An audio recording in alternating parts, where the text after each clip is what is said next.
Hello everyone and welcome back. I hope things are well. I just got myself out of the gym before, currently walking through the rising sun. We've got some brilliant news regarding Newcastle United today. I mean, plenty of good news, not just the main topic of Sandro Tonali, but Isak contract extension pending. We also have Jordan looking brilliant in training. He looks set to come back very soon. So just to begin off, guys, if you enjoy the content, get down there, hit that subscribe button, smash the like button as well if you are enjoying all the news that is coming out today.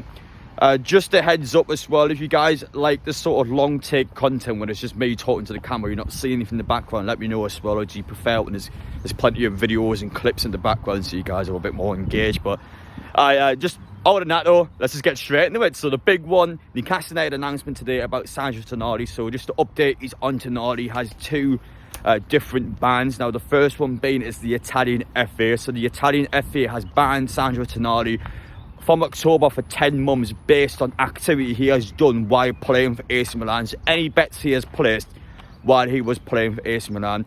And as for the English FA, of course, any bets he has made since he's joined Newcastle United had an active investigation and a second investigation from the English side of things. So it's been announced today by Newcastle United that there'll be no further sanctions and bans taking place on Tonali from the English FA. They are happy with the current Italian FA. The FA has actually put on a 20 grand fine, so Tonali just had to pay him £20,000. But other than that, he's got a warning, and that's it. He's been given a slap on the wrist, and he's been able now to come back at the end of August like he was supposed to do. So he is back into the team, ready to come in, and once the Italian ban is done, Tonali is back. There'll be no further bans, so get in there. Absolutely buzzing with that one. I was quite concerned at first, especially with the English FA.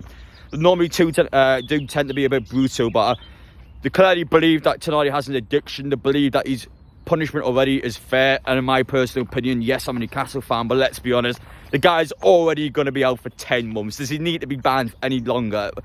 What's a further ban going to do for him? It's not going to fix anything, is it? He's got a clear addiction. How he's banning the guy from playing football going to help anything? So over and done with. Absolute ball ache, I know, but we're getting Tonali back in August, and I can't wait to see our star man coming back into that team.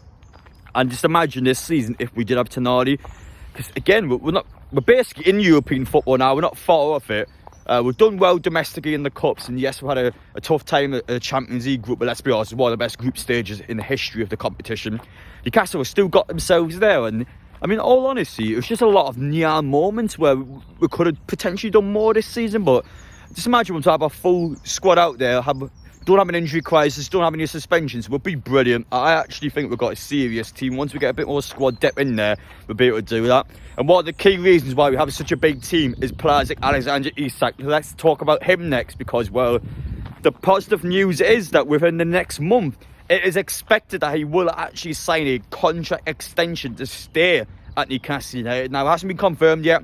I do take that in advance, but positive news, we already know the Bruno stuff. He's going to be staying because of the fact he's bought his second house.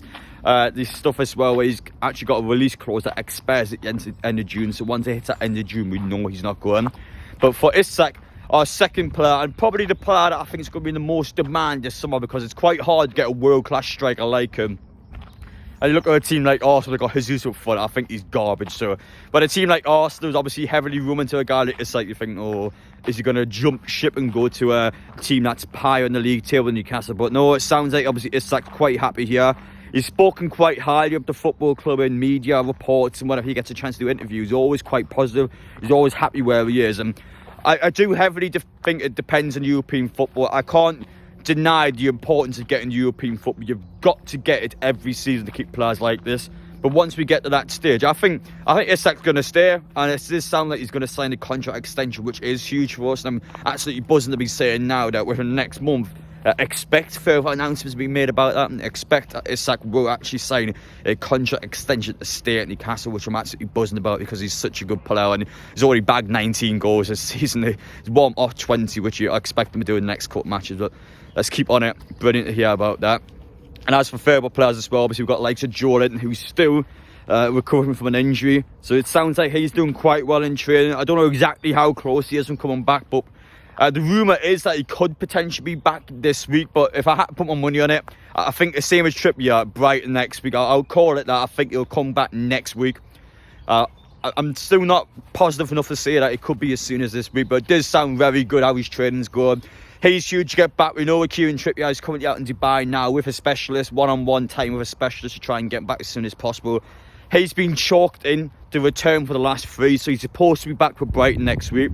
If it has to be worst case scenario and keep him for Man U, then do so. But for me, try and get him back for all 3 games, because players like Jolit and players like Trippier, these are players that are going to get European football. I think with the squad we've got now, we should be doing it without them, but just getting those back, that extra boost. And even if it's a case where, let's say you got to start Livermento and Trippier has to sit on the bench for a game, just have them on the bench. If they have to be on the bench, then so be it, because with those players there, it gives you an extra edge in these teams.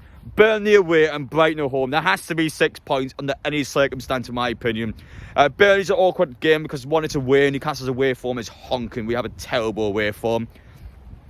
But it's a team that is terrible. They've got a good result against Man U, but ultimately it is a team that deserves to go down.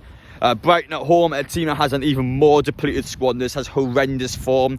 Struggled in Europe against Roma and just haven't got anything over the last few months. So they're a team that has massively dipped up quite a bit compared to last season. So it's important for us to get out against a team like Burnley, against a team like Brighton. Should be 6 points. If it's anything less than 4, we're through it, in my opinion. It has to be 6. I'm saying it now, it has to be done, in my opinion, before Man U away and Brentford away. If you're leaving the last 2 games, we're going to struggle, in my opinion. So it has to be some form of European football. If it's 7 in Conference League, then okay, you might be a little disappointed over the Europa League. But it's any form of European football, and we've got something to work with. We've got to have something next season, and that's my personal take on it.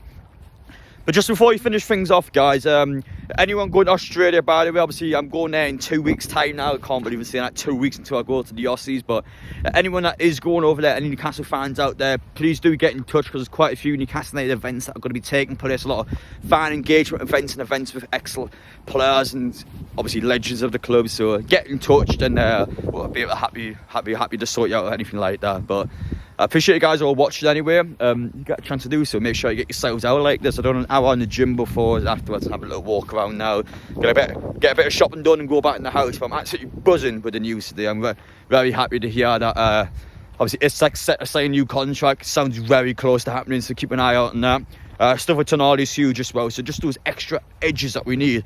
And this pinnacle point of the season, it's came in our favour. So expect the next 2 games. Burnley is huge. It's a game I'm actually quite concerned about, because it's the sort of match where we've seen these away games this season. Newcastle just drop these stupid points. So if we get past Burnley, I'm super confident, but we've got to make sure it's done, in my opinion, before Man U and Brentford away, because they're going to be 2 tough away games.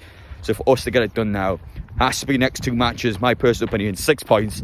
But take care, guys. Let me know your thoughts down below, and we'll see you all in the next one.